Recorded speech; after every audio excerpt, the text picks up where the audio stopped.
Investigación y Desarrollo y por supuesto de la Subdirección de Investigación Aplicada. Quiero darles las gracias y la más cordial bienvenida para todas, para todos, a este tercer taller informativo del 19º concurso de Investigación y Desarrollo en Salud FONIS. Nuestro propósito, tal como en los encuentros anteriores, es resolver sus dudas y orientarles, por supuesto, en el proceso de postulación a este concurso, que ya tiene muy próximo su cierre. Recuerden, el jueves 26 de mayo a las 5 de la tarde cierra esta convocatoria. Así que, bueno, antes de comenzar, voy a contarles brevemente la estructura con la que vamos a trabajar esta mañana y que probablemente muchos de ustedes ya conocen si estuvieron en los talleres anteriores. Vamos a partir la actividad con la presentación del concurso a cargo de la Ejecutiva de Seguimiento Técnico del Departamento de Proyectos de Investigación Aplicada de nuestra agencia, Carmen Huerta, y posteriormente vamos a abrir el espacio para responder sus preguntas. Desde ya, invitarles a dejar esas consultas en el chat de Zoom. Desde ahí nosotros vamos a levantarlas y vamos a formularlas a Carmen y al resto del equipo que hoy nos acompaña, entre quienes se cuentan dos integrantes del Consejo Asesor de FONIS, a quienes por supuesto les agradecemos que puedan estar con nosotros también esta mañana. Esta actividad la vamos a grabar, al igual que las anteriores, la vamos a dejar disponible en nuestro canal de YouTube para que ustedes puedan revisarla posteriormente. Y bueno, también por supuesto pedirles que mantengan sus micrófonos silenciados durante el desarrollo de la presentación, de manera que así se pueda, pueda estar fluyendo de la mejor manera. Así que bueno, para comenzar ya voy a dejar con ustedes a Paula Zambrano, integrante de la Subdirección de Investigación Aplicada de ANID, para que nos den unas palabras de bienvenida a nombre de nuestra institución. Paula. Hola, buenos días a todos y a todos. Muchas gracias por estar en esta instancia, en nuestro tercer taller de difusión. La idea de este taller hoy día, el objetivo es presentarles muy brevemente los cambios que hemos realizado en estas nuevas bases para darle el espacio a las consultas y dudas que tengan ya con estas últimas semanas que van quedando. Nuestro objetivo, ¿no es cierto?, es que ojalá se enfoquen en lo que nosotros estamos buscando en este concurso, los resultados y el objetivo que tiene, que es generar, ¿no es cierto?, estas nuevas capacidades en todo el tema de salud pública y también recoger ojalá los resultados tanto de producción y difusión y capacidades que son los principales. Así que le doy el paso a Carmen para que nos haga una breve presentación y luego estamos a disposición a sus consultas. Gracias, Paula. Yo voy a compartir acá la pantalla.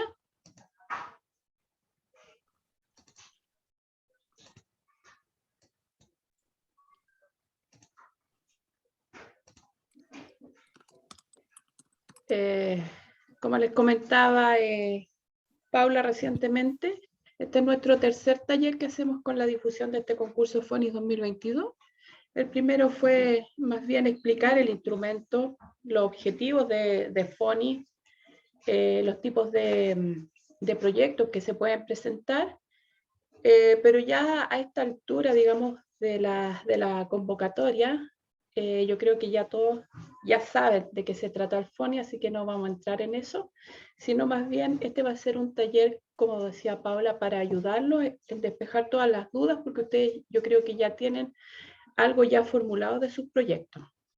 Entonces la idea es que esta sea una presentación lo más breve posible y dejar el mayor tiempo para poderlos ayudar a ustedes y responder a todas sus preguntas. Ahora bien, acá tenemos los aspectos más relevantes y los cambios en base a los concursos anteriores. Nosotros siempre pedimos que hubieran instituciones asociadas siempre y cuando la naturaleza del proyecto lo requiriera. Y si estas instituciones asociadas iban a hacer aporte o no. Tampoco fue nunca, digamos desde el 2004, que fue el primer concurso FONIS al año pasado, nunca fue requisito que las asociadas aportaran, ya sea aportes incrementales o no incrementales. Pero si se comprometían las instituciones asociadas a hacer un aporte, este aporte tenía que quedar consignado en una carta de compromiso y además en el convenio de colaboración entre las instituciones beneficiarias y ANID. Ahora, esto si ustedes incorporan una institución asociada, porque en realidad es necesaria, para la ejecución del proyecto y el logro de los objetivos de su proyecto, las incorpora. Pero en ninguna parte, si ustedes bajaron las cartas de compromiso de la asociada, se requiere que pongan el monto que va a aportar, si es que lo fuese a aportar. Y el sistema de postulación está diseñado de tal forma que tampoco les va a permitir ingresar aportes. Así que solamente ustedes tienen que adjuntar la carta de compromiso de las asociadas, pero no queda reflejado en ninguna parte el aporte que pudiese hacer esta asociada. El otro cambio es las remuneraciones del personal preexistente con sueldo bruto, digamos, menor o igual a 2.500.000. También hay algunos topes, algunos rangos, que eso, digamos, hasta el año pasado nosotros no lo consideramos. Y el pago adicional al sueldo base para personal preexistente, ex incentivo, también está con algunas indicaciones. Como les digo, estos son los principales cambios que tiene esta presente convocatoria en respecto a los concursos pasados. La preparación de las postulaciones, todas tienen que ser mediante el sistema de postulación que está diseñado para esto. La fecha de cierre de la postulación cierra el día jueves 26 de mayo a las 5 de la tarde, como lo comentaba Jimena a su inicio. Algunas recomendaciones. Prepare el proyecto con anticipación. Familiarizarse con la plataforma de postulación con anterioridad al cierre del concurso, porque, como les comentaba, este concurso cierra el 26 de mayo a las 5 de la tarde y no hay posibilidad de extensión de día, ni de hora, ni de nada. Utilice solamente los formatos preestablecidos, establecidos para este concurso. Lamentablemente, y se lo digo a mucho pesar, muchos proyectos quedan fuera de base porque usan los formatos de concursos pasados o usan el mismo formato de carta, por ejemplo, de la beneficiaria con la asociada. Y bueno, y en igualdad de condiciones, lamentablemente no podemos dejar pasar esos proyectos, porque eso está claramente establecido en las bases. El equipo de investigación debe estar constituido al menos por un director alterno y un investigador. Ese es el equipo mínimo que debe tener el proyecto para poder presentarse. El certificado de aprobación del Comité de Ética no es necesario presentarlo en la postulación. Ustedes en la postulación no presentan absolutamente nada, ni un certificado de que entró su proyecto a un comité de ética, absolutamente nada. Si el proyecto que usted postula pasa el proceso de admisibilidad, va a pasar a la etapa de evaluación. Y si en la etapa de evaluación su proyecto queda bien adjudicado, va a ser recomendado para adjudicar. Y si finalmente se adjudica, es ahí cuando nosotros nos vamos a contactar con ustedes y les vamos a dar un tiempo para que ustedes gestionen el certificado de aprobación de los comités de ética. Bueno, cabe señalar que de acuerdo a la Ley de Transparencia 20.285 sobre el acceso a la información pública, tanto el resumen como los objetivos de los proyectos postulados son de información pública y de libre acceso en la eventualidad que algún ciudadano la requiera. Como les comentaba, aquí están los links del sistema de postulación, el portal del investigador, y todas las consultas se hacen mediante esta plataforma de ayuda en ANIT. No hay otro canal, digamos, que nos podamos contactar. Y esta es una forma para que ustedes se respalden por cualquier eventualidad de las respuestas que se les dieron a su consulta. Eso sería por mi parte. Ahora le doy el pase a Jimena, que les va a entregar alguna información. Y luego seguimos con las rondas de preguntas para tratar de responderlas todas en este taller. Muchas gracias. Gracias a ti, Carmen, por la presentación.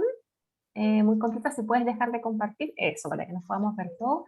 Y antes de pasar a las preguntas, quisiera invitarles a responder una breve encuesta que realizamos en estas actividades para conocer sus impresiones respecto a estos talleres y cómo también podemos irlos mejorando. Así que voy a activar la encuesta en este minuto. Vamos a dar unos breves minutos para contestarla y después volvemos, por supuesto, a las preguntas. Pueden verla, ¿verdad? Sí. Muchas gracias.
Bueno, muchas gracias por haber participado y vamos ahora con las preguntas, con la ronda de preguntas.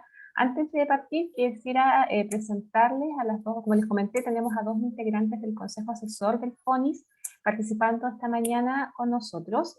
Ellas son María Consuelo Fresno y María Elena Riveros.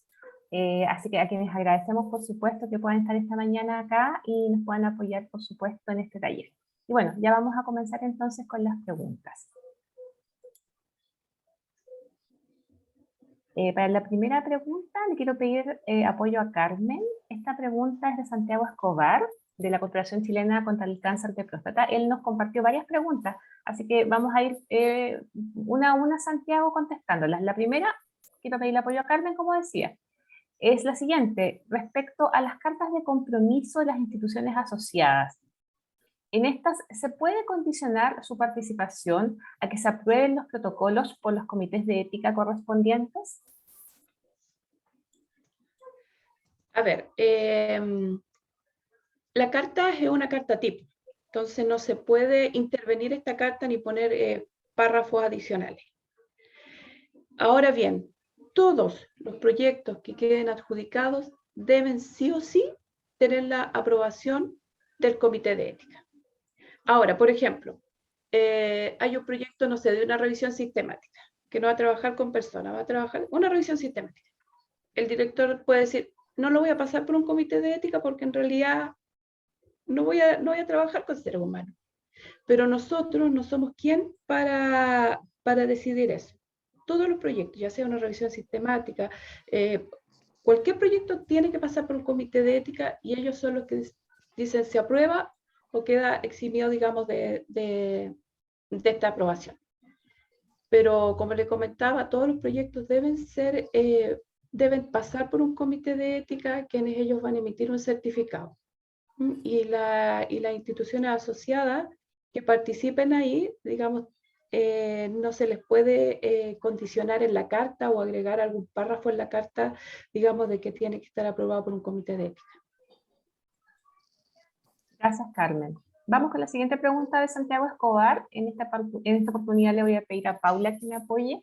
Es la siguiente, el equipo investigador base, es decir, director, director alterno o investigador principal, ¿debe estar contratado desde antes en la institución beneficiaria o se puede contratar una vez adjudicado el fondo?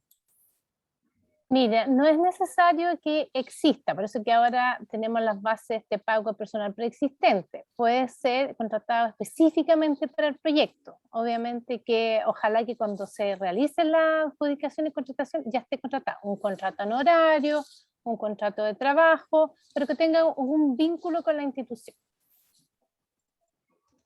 Gracias, Paula. Y la siguiente pregunta de Santiago, le quiero pedir apoyo acá a Patricia Sea. Dice, los participantes desde instituciones asociadas, por ejemplo, coordinadores en un centro que se reclutan pacientes, ¿pueden recibir honorarios desde los fondos del FONIS? En caso de ser así, ¿estos tendrían que entregarse mediante un contrato de honorarios o similar con la beneficiaria, siendo que ésta maneja los fondos? Exacto. El personal del proyecto, en este caso el coordinador, efectivamente debe contar con un contrato de honorario desde la institución beneficiaria. ¿Puedo hacer una duda cortita y solo para clarificar? Sí, Santiago. Para clarificar bien, como en el fondo, entender bien. En la postulación también piden la institución al que pertenece la persona, la afiliación en el fondo de los investigadores o el personal de participación. Entonces, si es que la persona trabaja, no sé, en el hospital X y su afiliación es esa, pero finalmente se va a pagar desde la universidad o la institución que sea la institución beneficiaria, ¿la afiliación se mantendría respecto a la postulación al fondo? No sé si se entiende mi pregunta. Porque en el fondo actualmente su afiliación es con un lugar particular y se le va a pagar honorarios desde No, otra institución. tiene que tener una relación con la institución beneficiaria. Tiene que tener un contrato a honorario o tiene que tener una relación. No Exacto. puedes tú recibir subsidio, que la beneficiaria tiene subsidio. Y para traspasar y pagar a un investigador tiene que ser partícipe de eso. Las empresas asociadas pueden aportar y no están obligadas. Pueden tus HHs valorarla y ser un aporte, pero no podemos pagar. Tiene que estar vinculada con la beneficiaria de alguna forma. Entiendo. ¿Puedo María agregar Consuelo. algo a eso? Sí, Sí, pero por favor. no necesariamente tiene que renunciar a la institución a que pertenecía.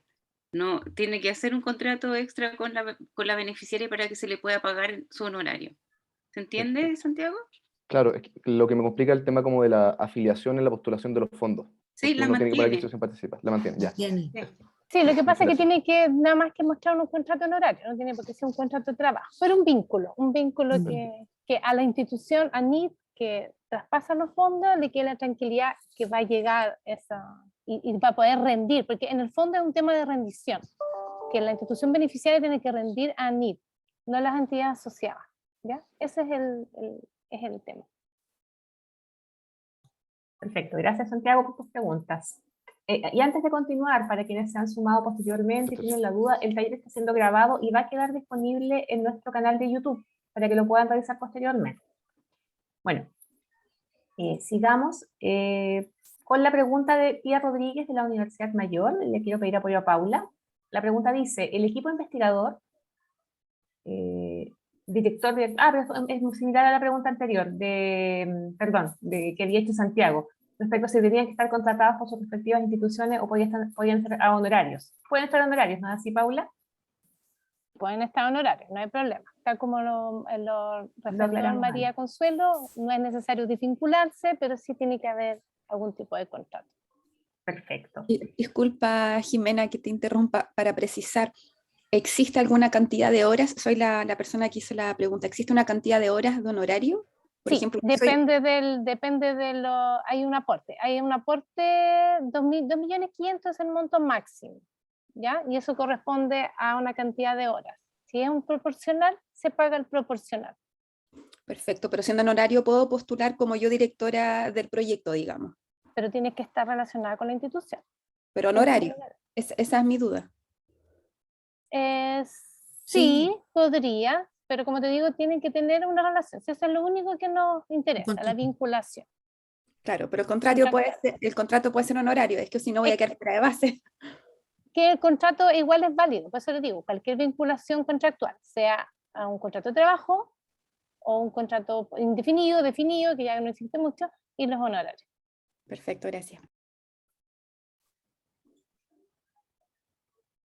Gracias, Pía.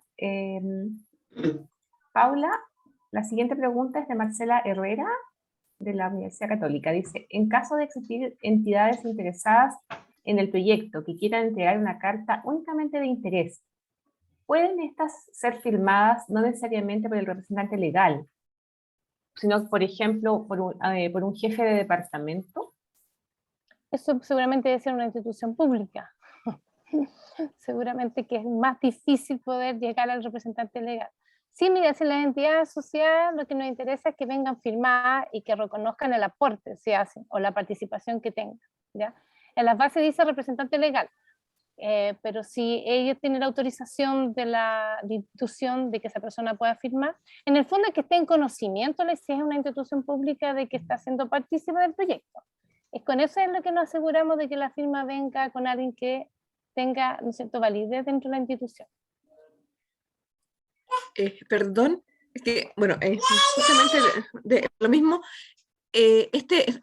son los centros áncora, que lo firma el rector de la UC, pero ¿podría firmarlo como el director de cada centro áncora? ¿Quién va a firmar? ¿El rector? Claro. Bueno, el rector es la institución máxima, así que es válida la firma también. Claro, pero ¿podría firmarlo como el director de cada áncora? En vez del rector, dices tú, el director. O sea, entiendo la pregunta. Ya, Disculpa, es que el rector... disculpa, que las cartas de compromiso se supone que si es de la Católica lo tiene que firmar el representante institucional. Es el representante institucional el que firma todas las cartas. Ya estamos Ok. hablando de un ministerio, Sí, eso es distinto. efectivamente, eso es distinto. Ahí cambia la figura. Pero lo que tiene que ver en este caso con las universidades, con la Universidad Católica, como es la consulta, es el representante institucional el que firma las cartas, porque nosotros las revisamos. Revisamos dos cosas puntuales: que la institución sea elegible y que venga la firma del representante institucional. No la puede firmar cualquier jefe de departamento. Hola, ¿puedo? Que en el fondo esto era en base como a mi consulta. Lo que pasa es que me quedó claro referente como al tema de esta entidad pública. Podría ser en el caso que sea algún jefe de departamento, estoy hablando solo de una carta de interés, no estoy hablando de una carta de entidad social. Ya es como que les interesa el proyecto y quieren mandar una carta, en el fondo para esto no hay formato, podría entregarse como un anexo. Pero para el caso de la universidad, los centros de salud Áncora mantienen el mismo root que la universidad. Por eso en el fondo teníamos como esta consulta respecto a si debería firmar el rector o en este caso podría firmar, también pensando en una carta solo de interés, el director del centro en particular. Eso, esa era nuestra... No sé si como que quedó más claro. Pati, a mí me parece que lo que plantean Cecilia y Marcela estaría dentro, porque en el fondo lo que entiendo es que es una carta de interés, que a ellos les interesa el desarrollo de este proyecto, y en ese caso aplicaría que sea el director de uno de los centros o de cada uno de los centros Áncora. Claro, sí, lo que pasa es que ahí hay que diferenciar, porque estamos hablando de la carta de compromiso de una institución beneficiaria, ¿cierto?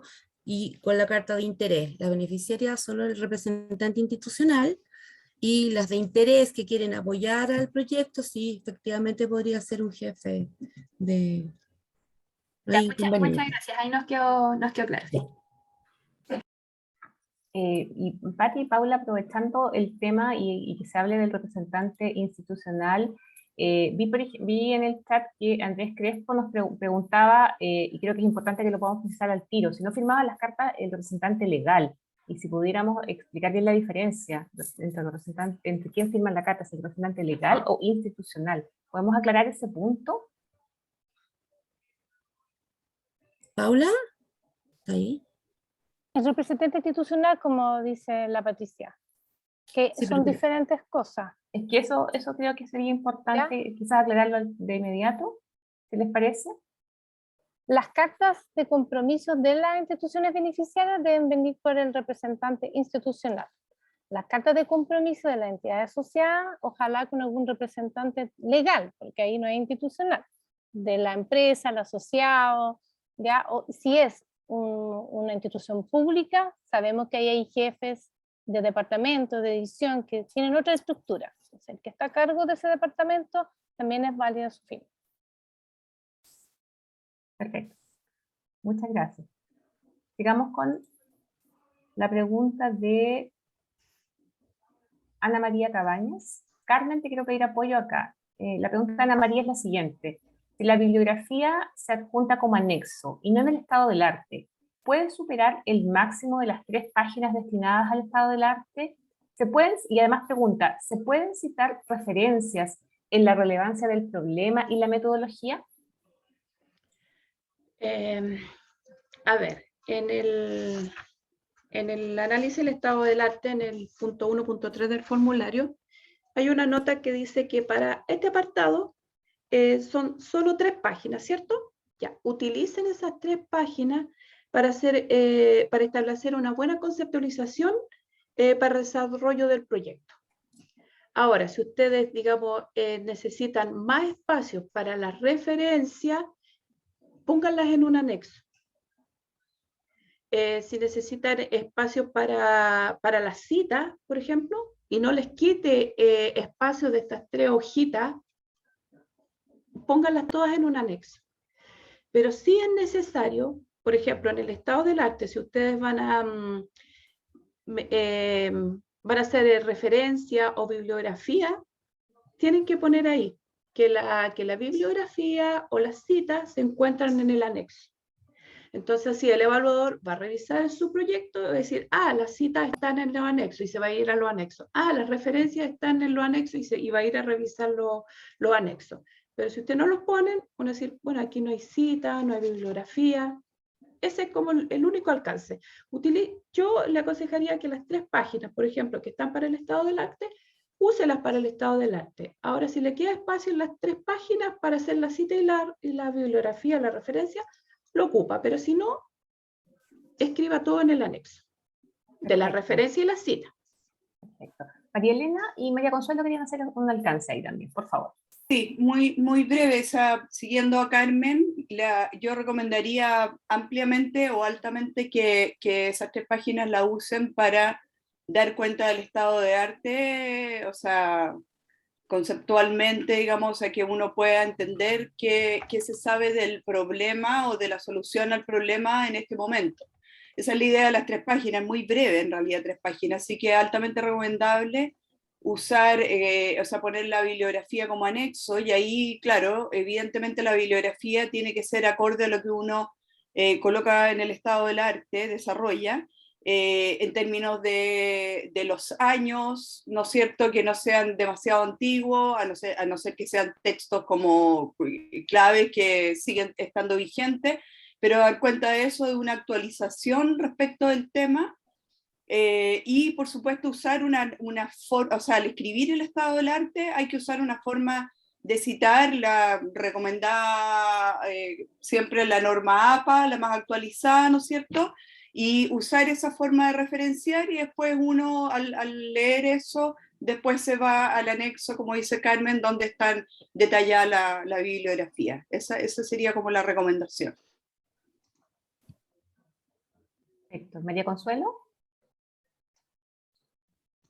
También recordar que en el estado del arte y en el proyecto en general, si tienen avances ustedes o es una línea de investigación o es una continuación, no olvidar mencionarlo. Nos ha pasado en proyectos en que hacen una presentación de un proyecto, pero nunca mencionan que ellos tuvieron un proyecto anterior o tienen una línea de investigación en ello y tienen avances. Puede que no tengan publicaciones al respecto, pero sí es importante conocer esa información, porque además avala el trabajo y probablemente la continuación del trabajo si va en buen camino. Eso también es como nota aparte. Muchas Y gracias. hacer una aclaración. Estaba haciendo dos cosas. En las cartas de compromiso, las beneficiarias y las asociadas son representante legal, no institucional, legal. ¿Ya? Eso. Ya, gracias por el apunte entonces, Paula. Y gracias a María Consuelo, María Elena y Carmen por responder la pregunta de Ana María. Vamos con la siguiente. Paula, te quiero pedir apoyo. Es de Macarena Churruca. Dice, quisiera consultar sobre la planilla Excel. Si hay 2 beneficiarias, adjunto 3 planillas, por ejemplo, 1 para la beneficiaria principal, 2 para la beneficiaria secundaria y 3 un consolidado, o 2, solamente un consolidado y 1 para la beneficiaria secundaria. La planilla de costos se tiene que hacer cada set por cada beneficiaria. Beneficiaria 1 con todo su set, personal, equipamiento, todo, y después el consolidado de una beneficiaria 1, después el nuevo set con la misma hoja para el 2 y al final el consolidado de todas juntas. ¿Ya? No es la planilla. Sí, en la misma planilla, solo que las hojas van aumentando y van copiando para cada beneficiario. Perfecto, muchas gracias. La siguiente pregunta que nos llegó es de Janet Cofré, dice, ¿la investigación asociada al proyecto debe ejecutarse durante la ejecución del proyecto o puede realizarse después de la ejecución? Janet, no nos queda clara tu consulta, ¿cuál es tu duda? Entonces, si estás conectada ahí, por favor, y nos puedes explicar en detalle qué es lo que quieres saber. Veo a Janet ahí, pero no sé si me escucha.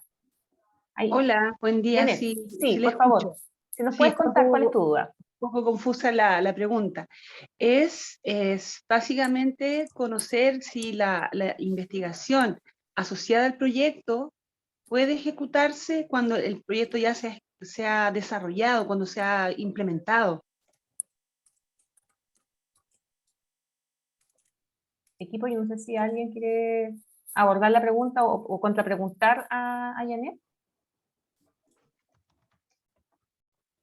Que no se entiende si quiere ejecutar algo del proyecto después que se ha ejecutado el proyecto. Eso no le entiendo bien a Janet qué es lo que quiere consultar de verdad.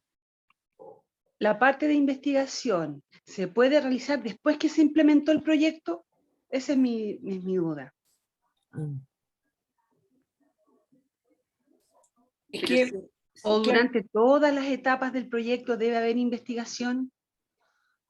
es que ¿a qué te refieres con investigación? ¿A publicaciones? ¿A A lo, grupos controles y grupos de intervención? Porque es un proyecto de investigación completo, entonces ¿cómo va a ser una parte del proyecto sin hacer investigación si el proyecto en sí es un proyecto de investigación? No, yo no comprendo, Janet. No sé si te puedes explicar un poquito más o dar un ejemplo.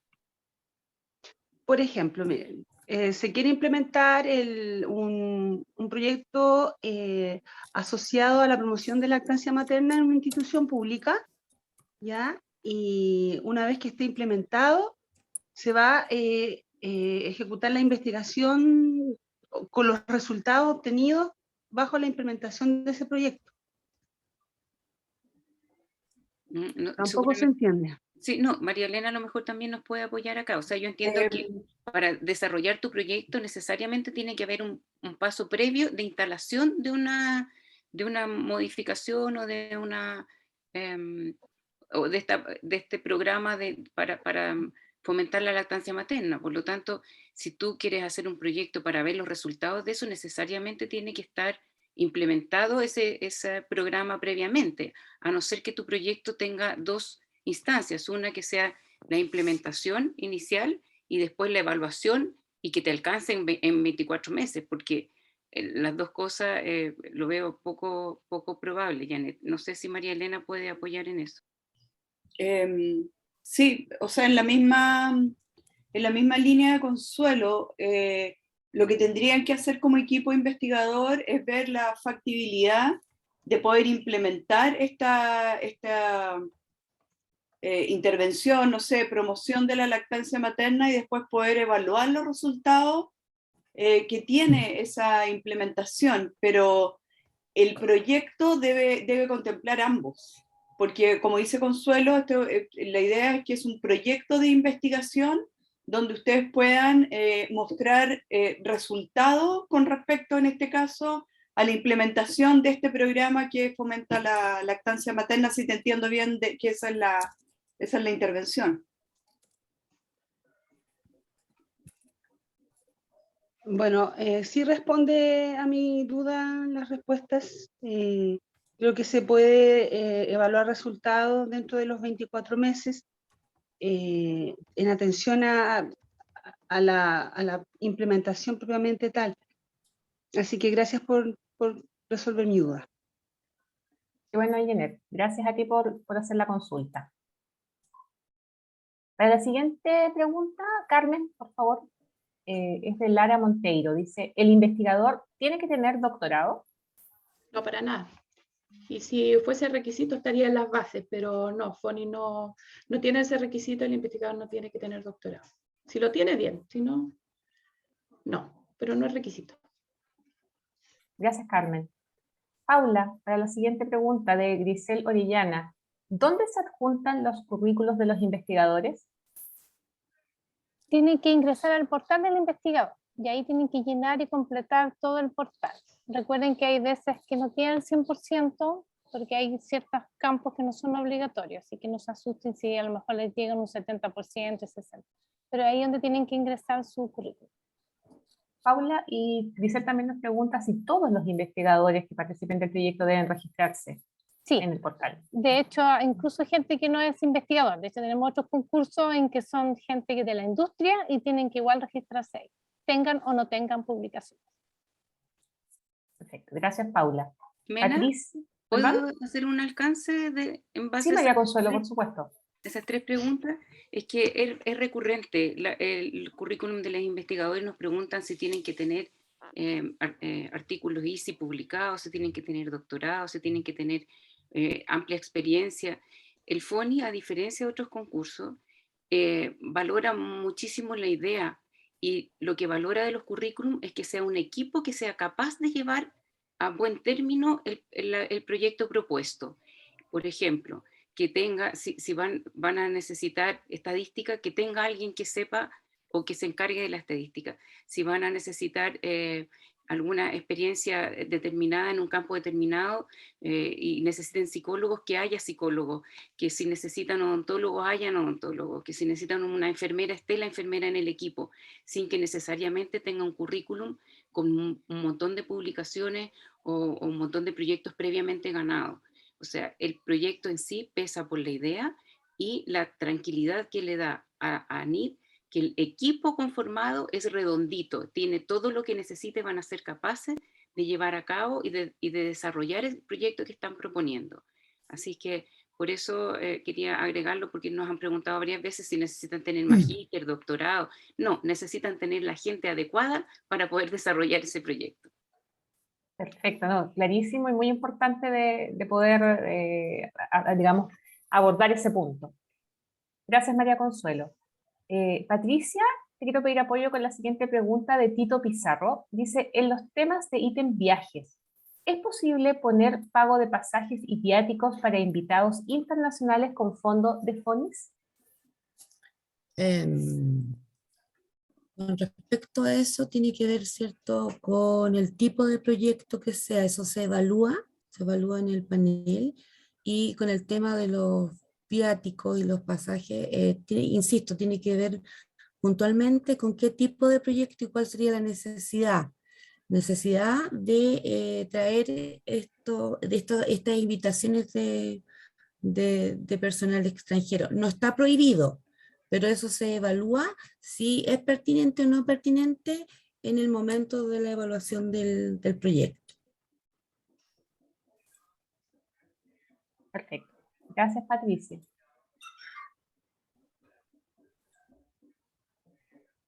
Paula, tengo una pregunta de, bueno, acá sabía, eso aparece como P. Galvez, no sé cuál es su nombre, pero nos pregunta lo siguiente, dice, persona que se incorpora al proyecto y se le paga honorarios, ¿requiere un mínimo de horas para poder pagarle?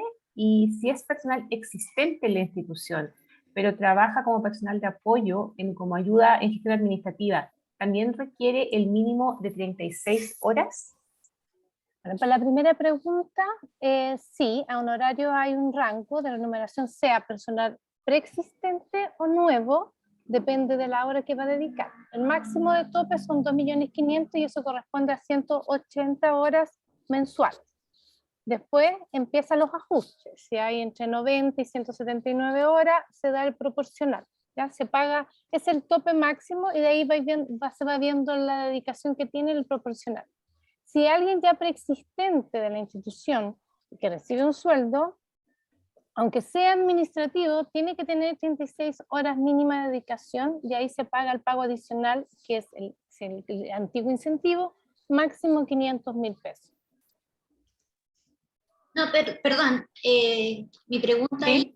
es a las personas preexistentes, si hay el caso de honorario, por ejemplo... Por eso, tiene un rango, hay un rango, máximo 2.500.000 si la dedicación son 180 horas mensuales. Ese es el máximo, no podemos pagar más que eso. Y de ahí para abajo, de acuerdo a la proporción que dedique el proyecto. Ah, ya, entonces no necesita un mínimo de horas esa persona, como en el preexistente. Preexistente y el preexistente tiene que tener de acuerdo a la cantidad de horas que va a realizar. 2.500.000 son 180 horas mensuales. Si es menos que eso, el proporcional. No, es que yo me refería a una persona que yo voy a contratar, por ejemplo, un estadístico, que no va a estar trabajando a lo mejor 9 horas semanales, 6 horas mensuales, pero es una persona que voy a contratar como por horas, no un horario, no es preexistente. ¿Esa persona igual necesita el mínimo de 36 horas? Que no ¿Es de la institución? No, no es de la institución. No, tienes que hacer el proporcional que tú necesitas. Por los 2.500.000 le hace el proporcional de las 9 horas, cuánto corresponde. Perfecto, ya, muchas gracias.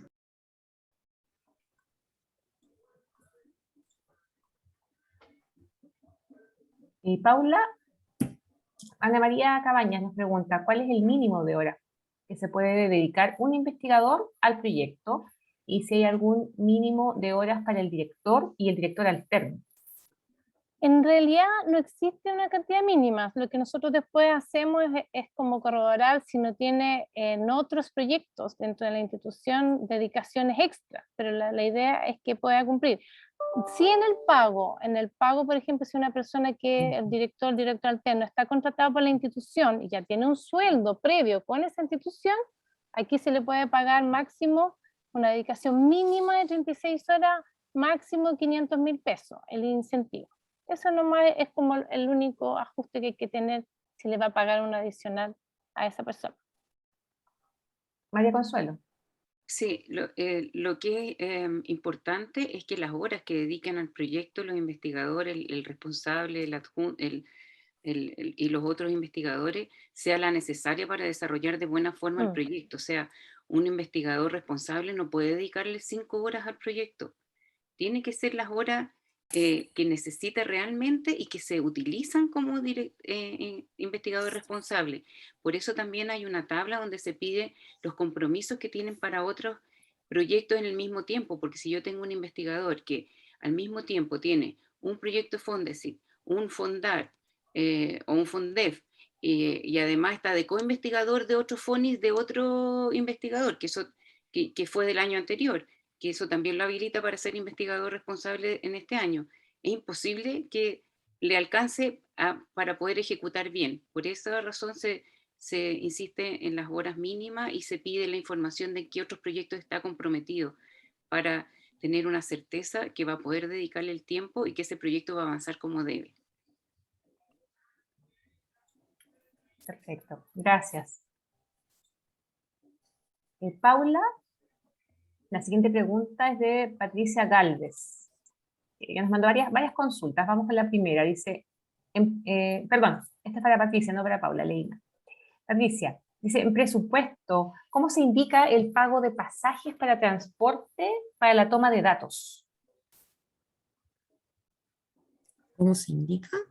Claro, La ¿cómo planilla. se ponen, cómo se registran finalmente? Sí, Claro. efectivamente en la planilla, en una de las hojas aparece, ¿cierto? Un ítem donde aparece el pasaje, los pasajes o viáticos en este caso, y ellos tienen que poner, ¿cierto?, dónde va a ser utilizado, es decir, si van a ir a algún evento, algún congreso, y se indica ahí, al igual que en la página de gasto de personal, cuando ponen el nombre de la persona, pero está ahí señalado en la planilla de Es que no me refería a pasajes de avión o cosas así, me refería a pasajes, por ejemplo, transporte público, que tenga que ir la persona a un centro de salud y después movilizarse a la casa de la persona. Estamos hablando de los participantes, en este caso de los pacientes. No, de las personas que van a tomar los datos. Es que eso no está considerado. Ya, eso quería saber. Ya, gracias. Ya. Y Patricia, tengo otra pregunta también. Dice, ¿los nombres de tesistas o de personal de apoyo o técnico deben ser incluidos? Porque en el caso de las tesistas es complejo ofrecerles algo cuando aún no tenemos claro si se podrá ejecutar. Sí, lo tienen que considerar en el ítem como personal, como tesista o como personal de apoyo. Si son 5 personas o 4 personas y una vez que es adjudicado, efectivamente ahí ellos pueden ingresarlo y tener el nombre de la persona el cual va a desarrollar el tema de la tesis o el tema del apoyo en personal. Pero no es necesario que en la planilla venga incluido inmediatamente el nombre de la persona. Perfecto. María Elena. Sí, como complementar, justamente no es necesario el nombre, pero sí se valora muchísimo que se entienda el aporte de ese tesista o esos tesistas.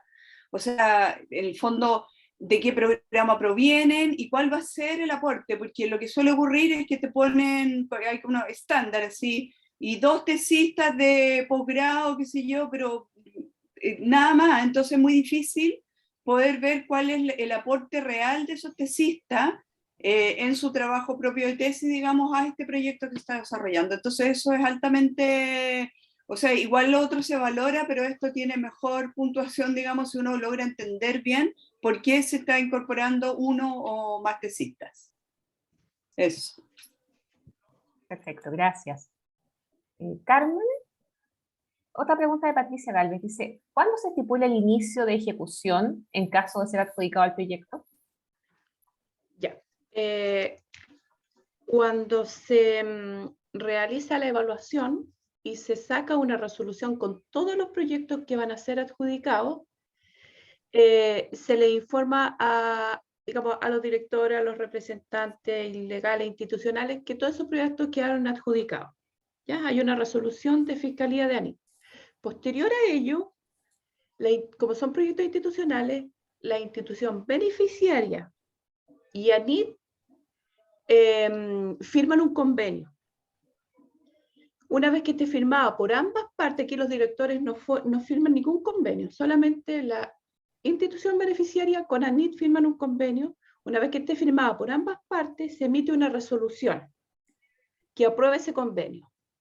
Esa resolución se envía a los directores. Cuando usted reciba esa resolución, esa es la fecha de inicio oficial de su proyecto. Y ahí corren los 24 meses, o bueno, la cantidad de meses que usted, digamos, consignó cuando postuló de cuánto iba a durar su proyecto. Pero esa es la notificación de la resolución que aprueba el convenio. Esa es la fecha de inicio. Disculpen, ¿puedo hacer una pregunta al respecto? ¿Vía voz? ¿Se puede o es por escrito nomás? ¿Es respecto a este mismo punto, Juan Carlos? Sí. Sí, por favor, dale. Porque, por ejemplo, nosotros tenemos un ensayo clínico, ¿ya? Y en una institución académica, una universidad. Y necesitamos respetar también los tiempos de la universidad.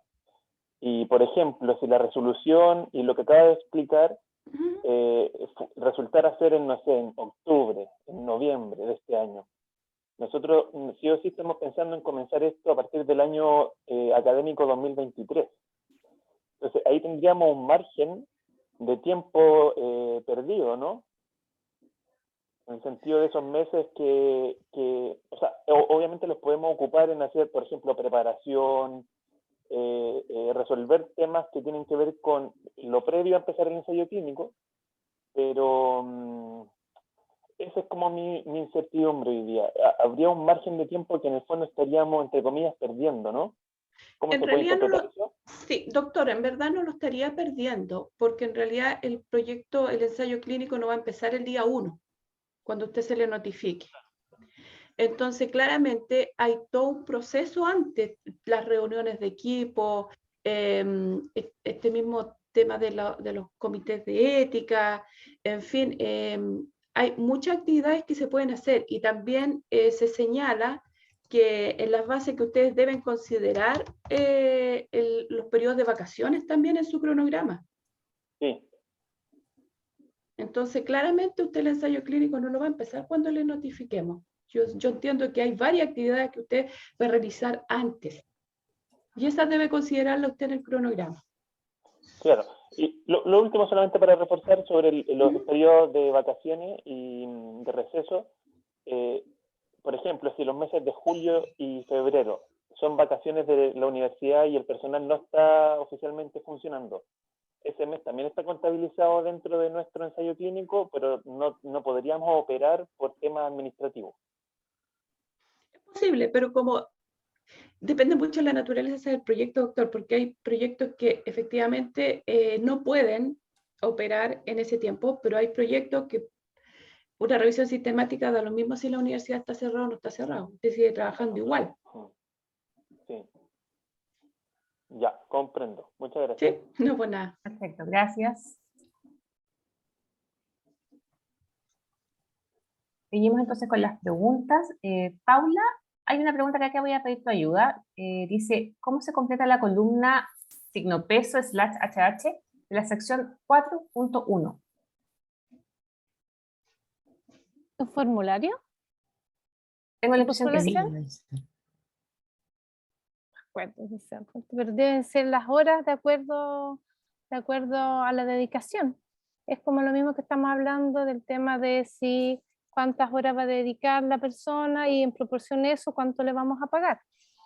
Sí, perdón, ahí nuevamente yo, perdón, muchas preguntas, había estado todo este tiempo recolectando preguntas, pero me refería a eso, se calcula pensando en lo que uno puso en la hoja de presupuesto, que ahí sumó, por ejemplo, lo que va a aportar desde la beneficiaria más La entidad asociada. ¿Sí? Claro, más el ANI, o sea, más el bono ANI, digamos, este pago adicional del ANI, es la suma de eso, y en base a eso yo calculo mi dinero por hora, o es solamente de acuerdo a mi plata bruta que me da la beneficiaria y que va a aportar al proyecto la beneficiaria.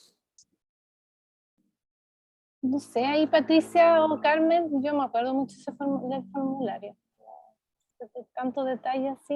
Yo creo que tiene que ser coherente con lo que estás presentando en la planilla de costo. Lo que tienes ahí en la planilla de costo, de acuerdo a quién es el aporte beneficiario o asociado, tienes que registrarlo también en el formulario, que quede claro. Porque eso va evaluado también en el momento de la evaluación.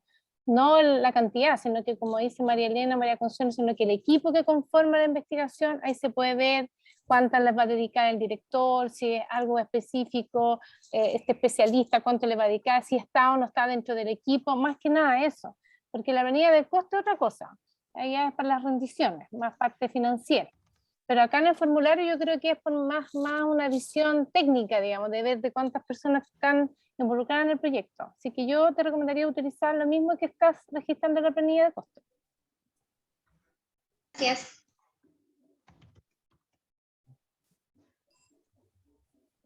Y otra pregunta de Patricia era, ¿cómo se completa la tabla de la sección 4.3? Dice, en específico, aquí hay que poner en actividad de formación y rol. Y si podríamos dar un ejemplo al respecto.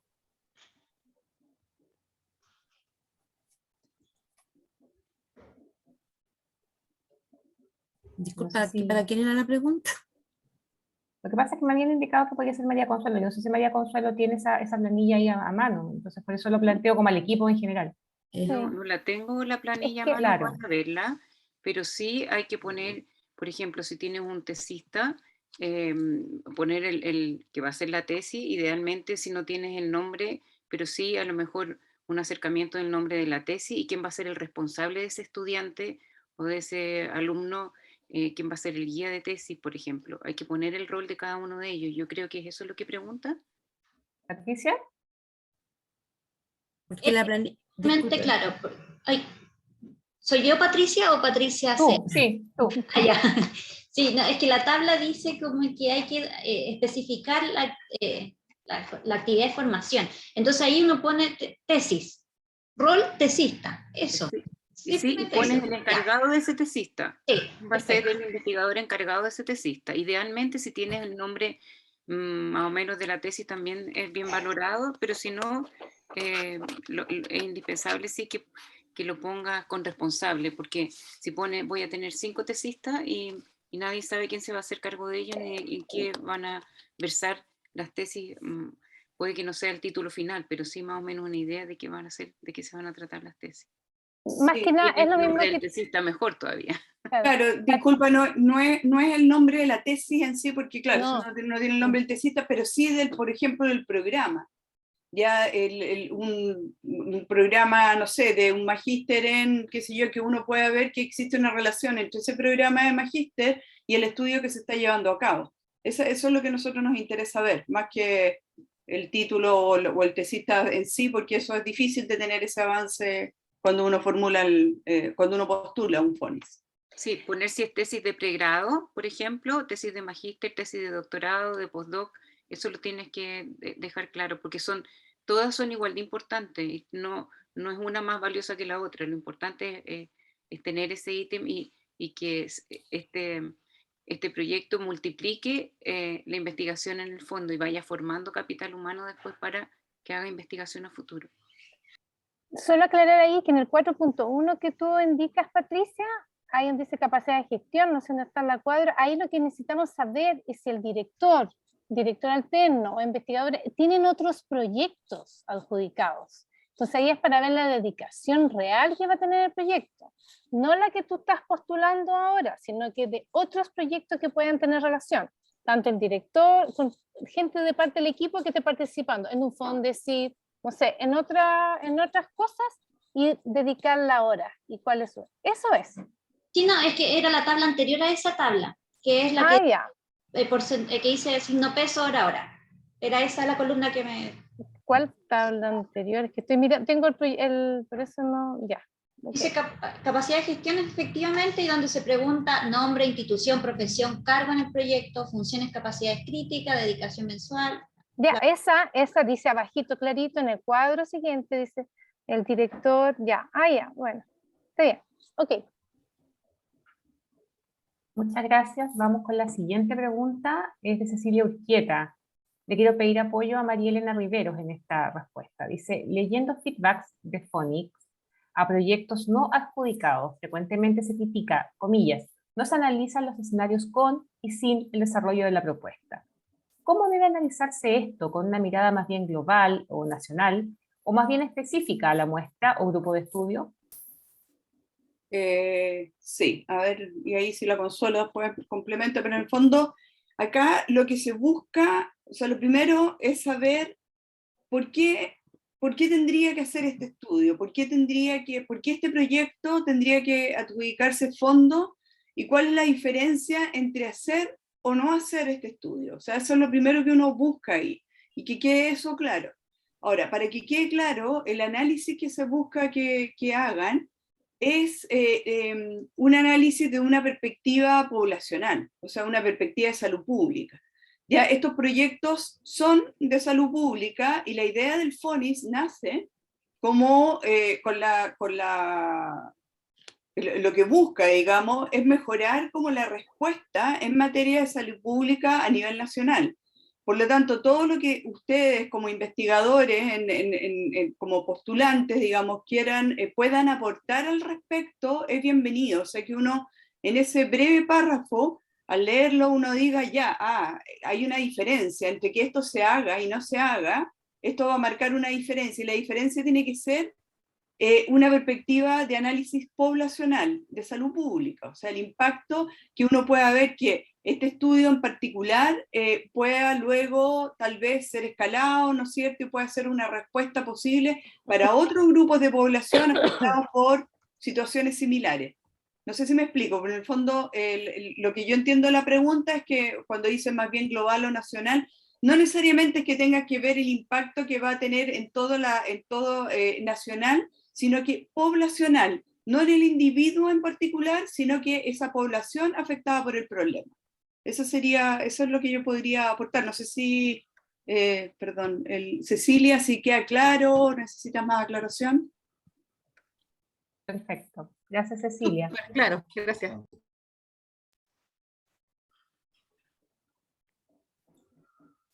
Ya, Patricia, te quiero pedir apoyo con la pregunta de Ana María Cabañas. Dice, ¿cuál es el mínimo de horas que puede dedicar un investigador al proyecto? No, perdón, me confundí, ese que le habíamos dicho. Es la de acá. Sí, ¿puede formar parte del equipo de investigación un investigador que pertenezca a una institución asociada? Sí, siempre y cuando la institución beneficiaria esté de acuerdo y efectivamente exista un contrato, como lo hemos hablado, un contrato a honorario en este caso, pero siempre tiene que haber un contrato.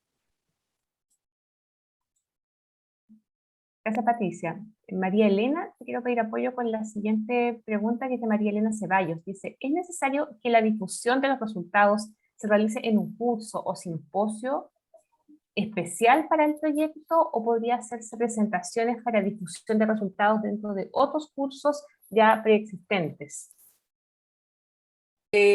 No es necesario, o sea, no hay un formato único y exigible y que sea mejor que otro para difusión de resultados. Eso va a estar muy en relación, evidentemente, con la propuesta, con el estudio.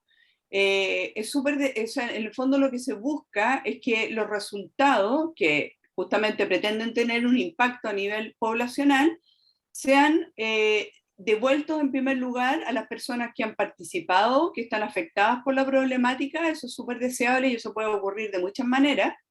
No tiene por qué ser en un formato como científico, digamos, de evento científico.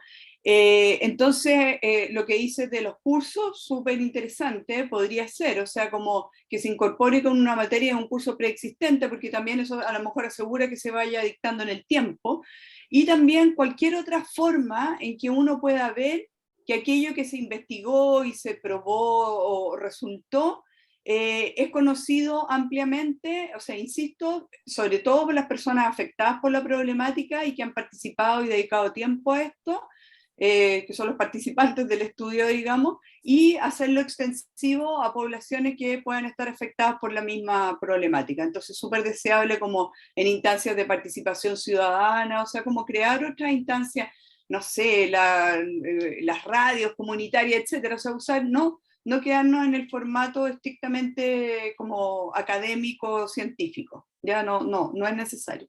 No es obligatorio, digamos. Gracias. María Consuelo. Gracias. Sí, un poco en la línea, es súper importante lo que acaba de decir María Elena. La difusión no solamente a nivel académico, a nivel científico. Hay que informar y es súper necesario que la gente que participó sepa qué pasó al final con su muestra o con su encuesta, o la gente que participó, por ejemplo, en los distintos hospitales o CEFAM o en un colegio, que uno cuente qué fue lo que pasó, qué se ganó, cuál fue la participación, y agradecer también la participación de la comunidad toda, tanto de la comunidad que participó como investigador, como aquellos que fueron los pacientes o los pacientes de intervención o de control, contarles en qué terminó esta odisea que es hacer un proyecto de investigación. Yo creo que éticamente y responsablemente como investigadores tenemos que informar cuáles fueron los resultados, sean los esperados, sean mejor que lo esperado, sea un poquito menos que lo esperado, pero no solamente quedarse como María Elena, como decía María Elena, en la parte académica y la parte científica, de ir a un congreso, hay que bajar a los territorios, como dice ahora, y hay que bajar a la comunidad esa información.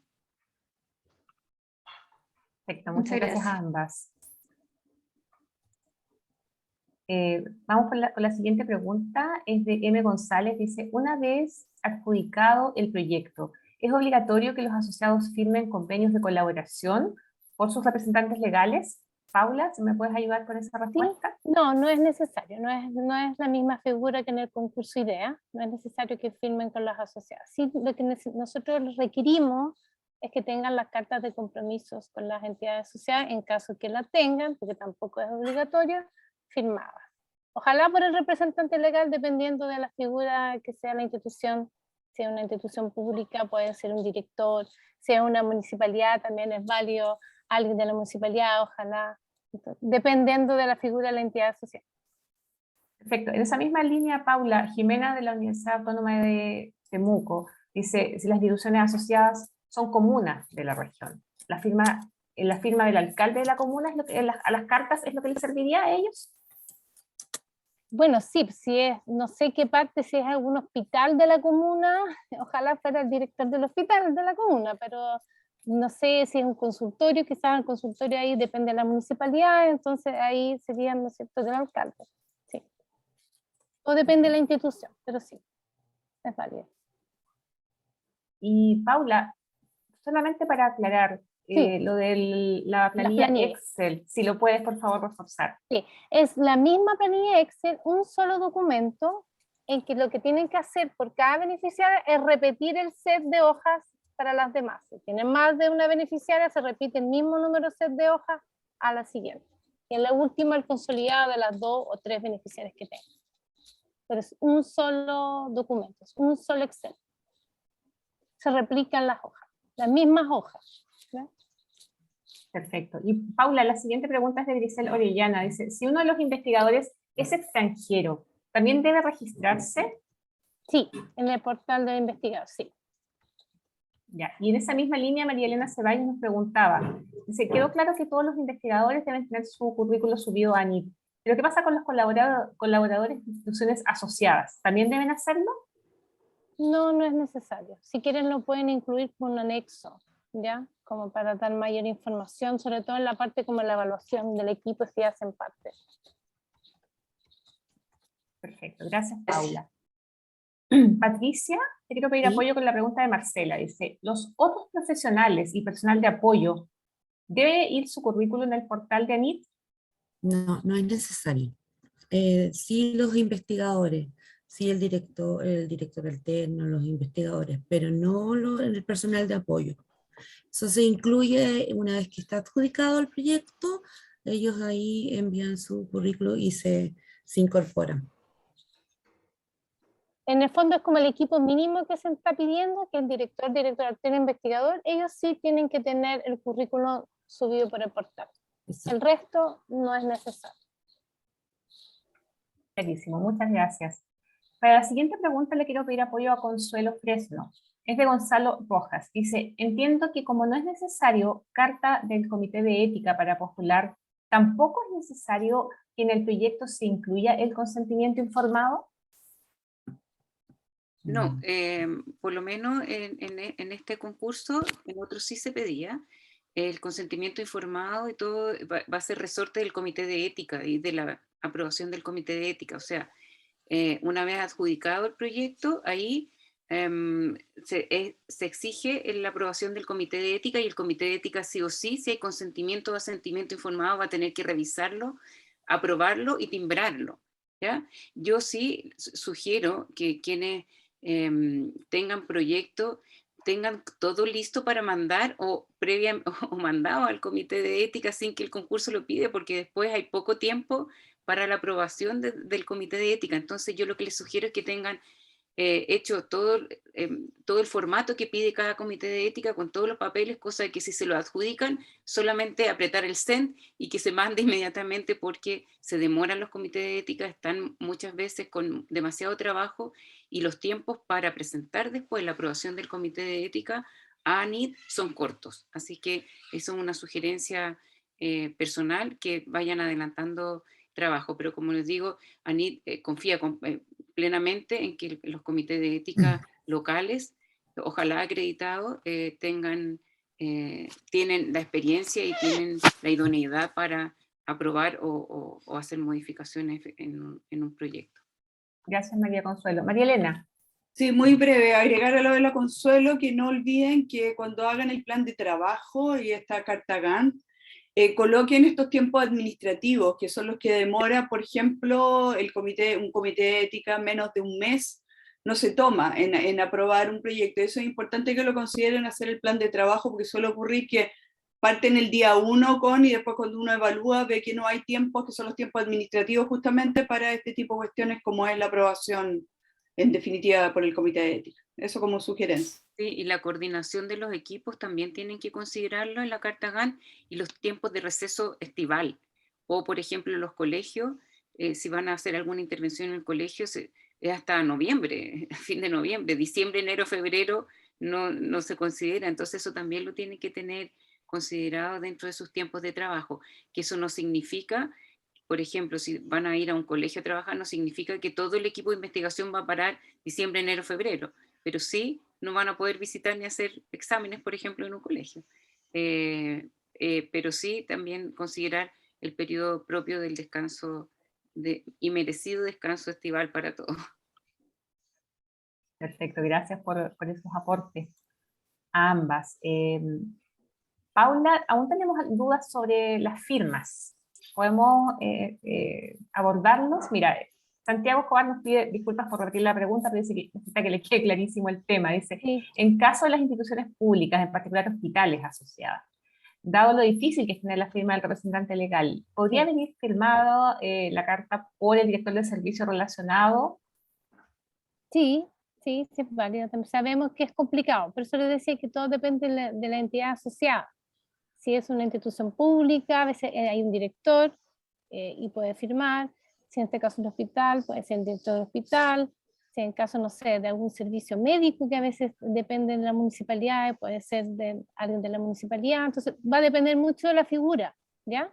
Eso. Y lo que sí, vuelvo a recalcar, acuérdense que la institución beneficiaria, primaria o secundaria, esa sí tiene que venir con una firma de representante legal, ¿ya? Esa sí, nosotros la vamos a verificar de acuerdo a la institución. Nosotros tenemos el registro aquí de la base de datos, quién son los representantes legales de cada institución, y lo vamos a confirmar, y eso está dentro del proceso de la admisibilidad. ¿Ya? Eso. Gracias. Y Paula, también otra pregunta respecto al tema del pago de honorarios. Dice Carolina Torres, nos plantea, respecto de los honorarios para una persona nueva que no tiene vínculo con la entidad beneficiaria, ¿también ¿tiene la restricción de 2,5 millones como máximo o ve su pago de acuerdo a la labor y el tiempo? Ese es lo máximo que podemos como pagar como remuneración mensual bruta, no importa si es preexistente o no haya vínculo todavía con la institución. De ahí, de acuerdo a la cantidad de horas que dedique. Gracias, Paula. Carmen, tu apoyo para la siguiente pregunta es de Grisela Oriviana. Dice, ¿es factible dar más tiempo a la postulación? No, tajantemente no. Cierra impostergablemente esta convocatoria el 26 de mayo, a no ser alguna catástrofe. A no ser, claro, porque ahí digamos estamos en algo que no está fuera de nuestro alcance. A no ser que, no sé, los sistemas informáticos no que colapsen, sino que haya una falla generalizada. La fuerza mayor sería lo único que podría mover. Claro, totalmente, de fuerza mayor, pero tiene que ser conocido prácticamente a nivel nacional, porque no sé, que un terremoto, se cayeron todas las conexiones a nivel de país, pero si no es el caso, cierra impostergablemente el 26 de mayo a las 5 de la tarde. Gracias, Carmen. Patricia, tu apoyo para la siguiente pregunta de Pía Rodríguez. Si me adjudico un Fondesit de postdoctorado y soy directora de un Fondesit 2022, ¿debo elegir entre ambos proyectos? No, no hay incompatibilidad. Sin embargo, en el minuto de la evaluación sí se considera la dedicación. Es decir, se evalúa si tanto la dedicación que ya tiene en la adjudicación de un Fondesit, porque va a ser director, por lo tanto, tiene que dedicarse al proyecto FONIS. Y eso sí se evalúa con la nota, pero no hay incompatibilidad, no se elige. Podría seguir siendo del Fondesit si cumple con la dedicación para un FONIS. Gracias, Patricia. Y aprovecho de preguntarte... ¿puedo? Sí, por favor. Sí, que se me quedó un detalle del consentimiento informado y el asentimiento informado. Si bien no va, no se pide en la postulación, sí es necesario mencionarlo. O sea, el paciente firmará un consentimiento o asentimiento, o los tutores, o qué sé yo, eso se debe mencionar en el proyecto, por supuesto. Perfecto, gracias, María Consuelo. La siguiente pregunta es de Cintia Ruiz-Tagle. Ella quiere saber si existe un monto máximo para asignar al ítem de viáticos y pasajes. No sé si Paula o Patricia me pueden ayudar con esta respuesta. No. No existe, solamente conciencia nomás. A las horas de conciencia. Sí. Conciencia a la hora de presupuestar porque son fondos públicos. Eso es todo. Sí, eso, Jimena, es importante porque hay que distribuir en forma realista los gastos, porque nos han llegado proyectos en que para un mismo congreso van todos los investigadores y uno dice, este proyecto nos da para presentar 8 trabajos diferentes en un solo congreso, y no son congresos a Talca precisamente, o sea, son cruzando el charco. Entonces hay que ver y hay que ser consciente, porque no puede ser desbalanceado y usar un alto porcentaje en viáticos y pasaje cuando son, como dicen ustedes, fondos públicos. Lo otro que nos han preguntado otras veces es que si es mejor evaluado si ocupas menos fondos o si los usas todos, y los fondos, eso no tiene una mejor o peor evaluación, el solicitar todos los fondos o no. Si necesito todos los fondos, si los justifico, por supuesto que tengo que solicitarlo, pero si no, por ejemplo, una revisión o algo que sea trabajar solamente con datos terciarios, por supuesto que va a tener un costo probablemente menor que algo que se trabaje con salida a campo y trabajar en terreno, digamos. Eso, por supuesto que queda a conciencia, pero también se evalúa que los dineros sean bien administrados, bien gastados, si son platas de todos nosotros al final. Entonces no es llegar y poner, me sobran 40 millones, los pongo todos en viajes. No es eso.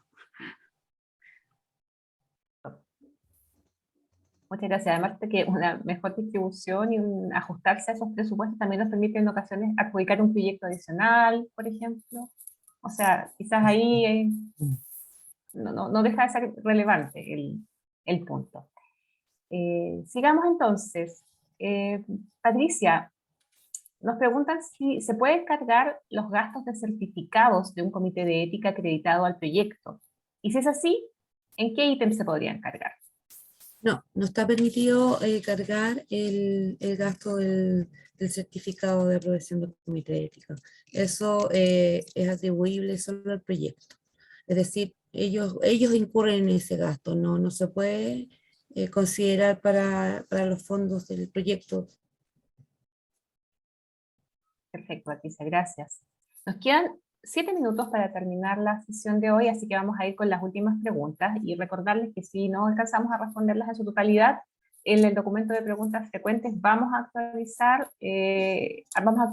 con esas preguntas que nos queden pendientes y por supuesto las que abordemos acá. Así que vamos entonces con las últimas preguntas. Paula, la pregunta de Roberto Toledo dice, ¿puede participar en el concurso una institución sin fines de lucro que desarrolla actividades de I+D, pero no especifica en sus estatutos tal punto?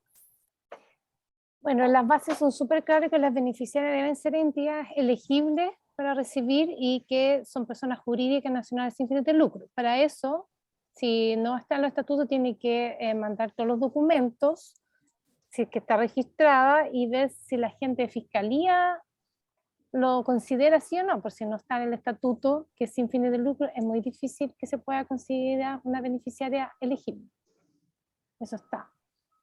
Ese es un requisito. Tiene que ser sin fines de lucro. Y si no está, por ese motivo que desconozco las razones, debería mandar todos estos documentos en la página web donde se registran las beneficiarias y ahí Fiscalía le puede dar una respuesta. Perdón, solo para aclarar, Roberto Toledo por acá, el tema es que la institución sí especifica de que es una fundación sin fines de lucro. ¿Ya? Lo que no especifica puntualmente es que realiza actividades de investigación y desarrollo. A pesar de que está realizando, digamos, esas actividades de forma intrínseca ya hace poco tiempo. Esa es la consulta específicamente. Si es que no están los estatutos, el tema del I+D. Pero esta beneficiaria ya es una institución nueva, ¿está registrada con ANID? No está registrada Ya, dentro de la entonces ANID. tienes que hacer el trámite y ahí... Es una institución de educación superior y todo acreditada, pero aún no ha incluido... Tienes que hacer el trámite y hacer todo lo que indican las bases, la copia de la escritura, los documentos que acrediten, y ahí la gente de jurídica te va a responder si es factible o no sean beneficiarios. Si es una entidad elegible, digamos. Sí, entiendo. Ok. Ya, ellos te pueden responder. Gracias, Roberto. Paula, Ana María nos pregunta, ¿cuál es la fecha estimada de comienzo de los proyectos? ¿Podemos contestar eso? La fecha de comienzo del proyecto entre evaluación, adjudicación, es en diciembre. Diciembre se van a empezar a recién realizar los traspasos de los recursos. Perfecto. Gracias. Paula, acá de Boric nos pregunta, por favor, aclarar si ambos directores e investigador tienen que tener contrato con la institución beneficiaria principal. Lo pregunto, dado que en las bases se menciona la institución beneficiaria secundaria. ¿Puede el director alterno tener contrato con una institución beneficiaria secundaria en vez de la principal? Claro, pues si las dos, cuando al momento de postular mencionan cuál es la institución que va como beneficiaria principal y cuál es la secundaria, uno podría tener un director y el otro director alterno. Claro que sí, porque ambas instituciones, beneficiaria principal y secundaria, van a firmar convenios con ellos. Así que por lo tanto tendrían vínculo. Podría ser, no todo de una sola institución, puede ser compartida siempre y cuando se declaren cuál es la beneficiaria principal y cuál es la secundaria. Perfecto. La siguiente pregunta para Carmen, es de Gonzalo Ortega, dice, ¿cuántos proyectos se pueden presentar por institución al concurso? No hay restricción en ese aspecto. Las instituciones pueden presentar como beneficiaria principal o secundaria todos los proyectos que estimen. No hay un máximo. Perfecto. ¿Puedo Gracias. hacer una acotación a eso, Jimena? Por supuesto. Que es importante, que también nos han preguntado. Pero como investigador responsable, solo uno. Puedo ser, por lo tanto, porque también nos ha pasado que un mismo investigador en un mismo año nos mande 2 proyectos y en el fondo esos proyectos están compitiendo entre sí. Entonces es solamente un un proyecto por investigador responsable. Puede ir y que no tenga un proyecto FONIS activo, porque alguien que tiene en este momento un proyecto FONIS 1 funcionando, no puede ir como investigador responsable de otro más. No puede haber simultáneamente responsabilidad en dos proyectos. Gracias por esa aclaración, María Consuelo. La siguiente pregunta es de Ana María Cabañas. Patricia, si me puedes ayudar. Dice, ¿puede formar parte del equipo investigador un investigador de una entidad asociada? Esto es siempre y cuando la institución beneficiaria esté de acuerdo y exista lo que hemos hablado en reiteradas ocasiones, un contrato a honorario. No se da mucho, generalmente lo que tiene que ver con el director, el alterno y el investigador principal, y su generalidad es desde la institución beneficiaria. Pero si en este caso fuese necesario que un investigador fuera de una sociedad, tendría que contar con un contrato a honorario de la institución beneficiaria. Disculpa, Jimena y Patricia, ¿y ese contrato honorario de cuántas horas sería lo apropiado? Es que no hay un máximo ni un mínimo, tiene que ver, ¿cierto?, con el rol que él va a cumplir, y efectivamente en el mínimo tendríamos que ver con el tope, que son 36 horas. Perfecto, gracias. Disculpen, ¿puedo intervenir aprovechando el tema? Juan Carlos, que tiene que ser breve, eso sí, porque nos queda una última pregunta y estamos ya en los tiempos. Ya, perdón, solo para, miren, yo estoy liderando un proyecto, pero yo no tengo un contrato con la universidad, yo emito boletas, ¿ya? Entonces, mi conflicto es si esa emisión de boletas se puede considerar como una relación contractual con la universidad para yo ser parte del equipo de investigación principal. Equipo, no sé quién puede contestar esa pregunta. Pero para emitir esa boleta tiene que tener un contrato honorario con esa entidad, porque si no, ¿cómo va a dar una boleta? Ya, es que ese era mi conflicto, entender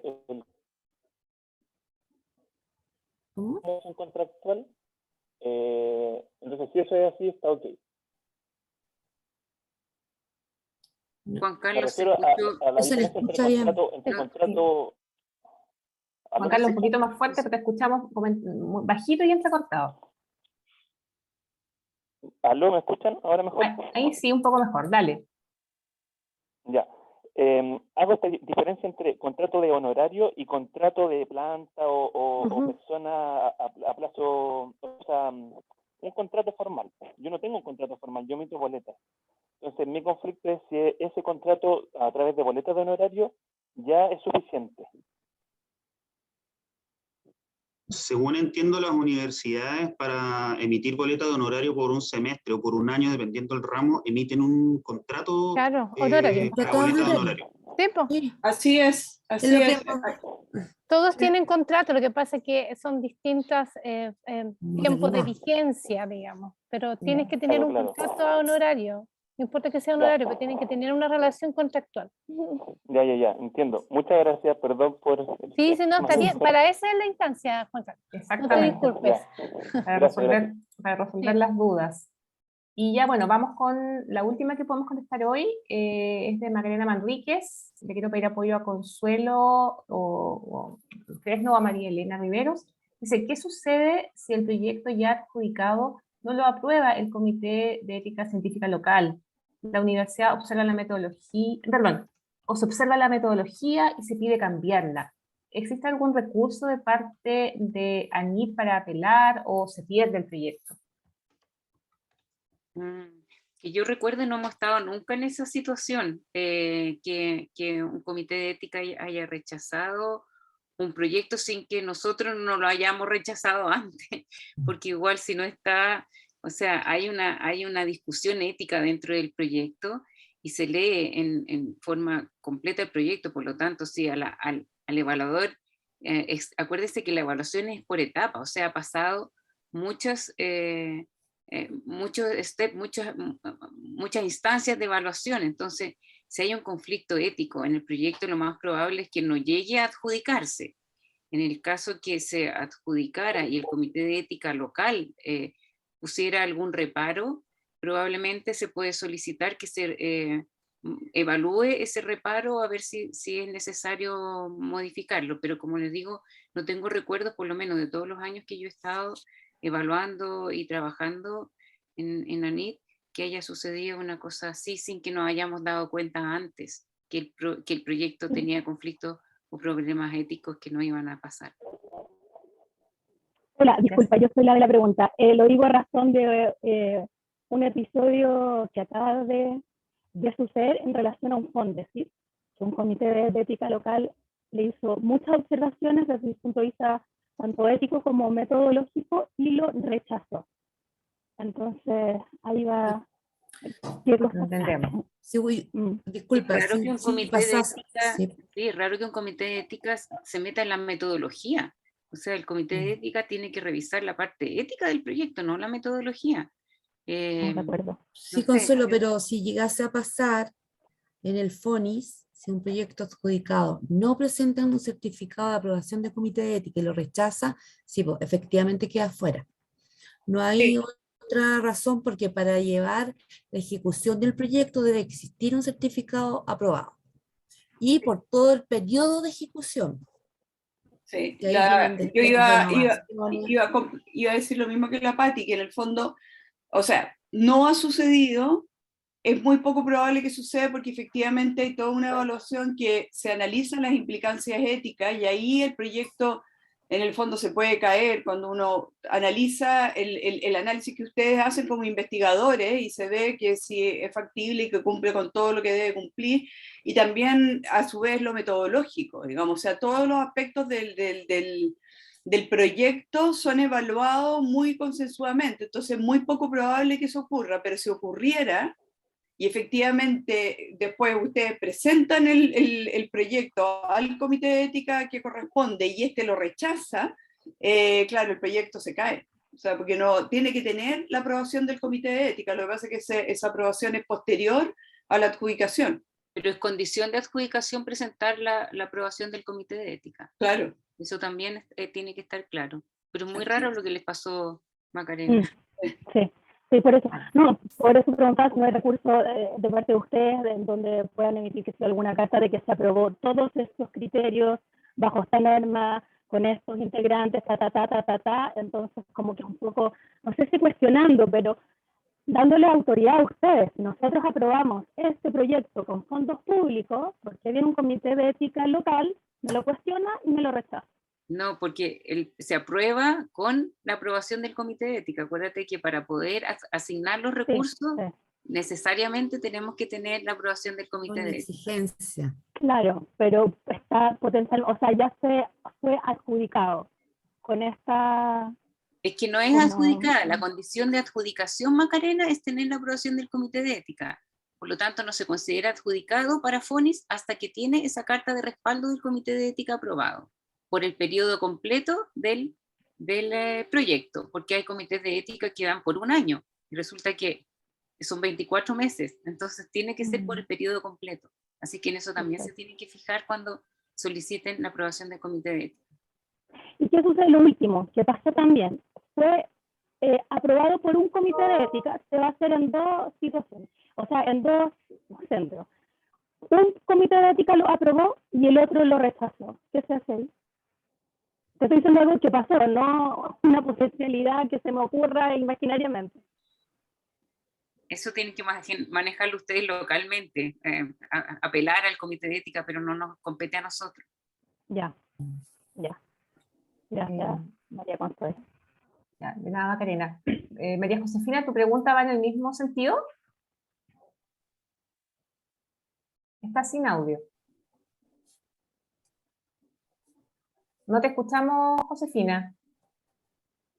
Quiero decirle a Maca que los comités de ética son muy diferentes y que es posible que en un comité de ética tú tengas muchos problemas y otro tengas mucho apoyo. Entonces es algo que hay que cerciorarse antes de cuál va a ser el apoyo. A mí me pasó que un comité de ética de una universidad fue muy complicado y se metió en temas metodológicos, y en cambio un comité de ética del Servicio de Salud Metropolitano Oriente fue un excelente apoyo. Entonces, esas cosas hay que chequearlas antes. Eso, nada más. Gracias, Josefina, por tu aporte. Bueno, ya por tiempo, lo habíamos comentado, estamos ya justo para terminar, así que bueno, ante todo agradecerles por su interés, por su participación, ha sido súper activo este taller, esperamos poder haber abarcado todas las dudas o la gran mayoría de ellas, es justamente el objetivo de esta actividad. Agradecerle, por supuesto, a María Elena Riveros y a María Consuelo Fresno por haber estado con nosotros y acompañarnos esta mañana, y por supuesto al equipo de la Subdirección de Investigación Aplicada que estuvo ahí al pie del cañón contestando todas las consultas. Solamente esperamos que les vaya muy bien en su postulación, que logren excelentes proyectos y esperamos, por supuesto, vernos en una próxima oportunidad. Que tengan un muy buen día. Cuídense. Chao, muchas Luego. gracias. Chao, gracias. Chao, que estén muy bien. Gracias. Jimena, ¿quieres que